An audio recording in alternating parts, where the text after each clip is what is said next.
ఊహించిన వాళ్ళైతే కాదు. మనం లోపడాల్సింది ఎవరికి?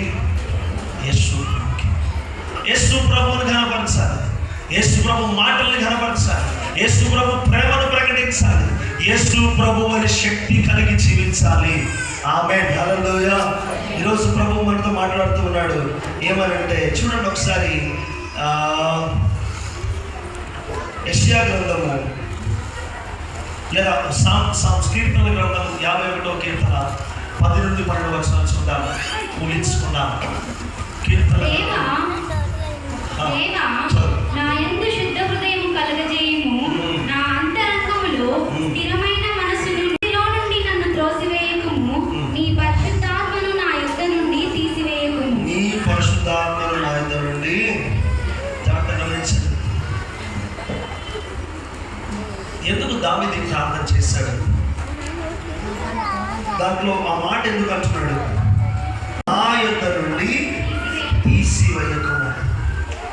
చాలాసార్లు దేవుని దగ్గరికి రావాలంటే మనం భయపడతాం. ఎందుకు భయపడతాం తెలుసా?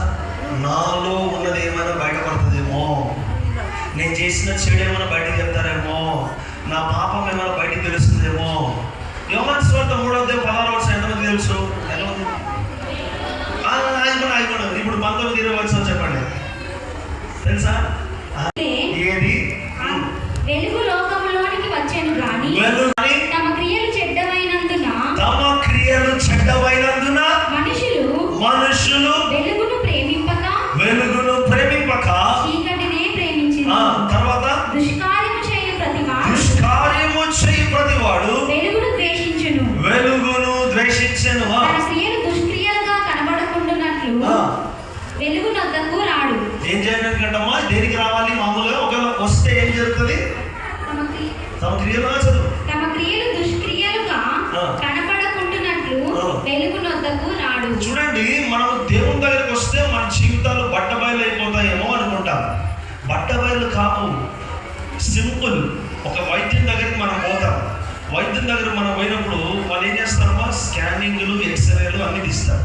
ఎందుకు తీస్తారు? కొంతమందికి ఒక భయం ఉంటుంది, కొంతమంది పెద్దోళ్ళు ఉంటారు. కొంతమంది ఏంటంటే మనం బ్లడ్ టెస్ట్ చేయించుకుంటే బాగుంటుంది కదమ్మా అంటే, వద్దులే సార్ ఏముందో అని బయటపడతాం. అన్న ఏడ లేకుండానే అది కనపడకుండానే బాగుంది సార్, నాకు ఏదో బాగున్నాను సార్, ఉంటే పోతే ఏంటంటే లాస్ట్కి ఏమి చేయకుండా మనం అప్పుడు అంటారు డాక్టర్, మీరు ఇంతకుముందే చూసుకోలేదా అంటారు.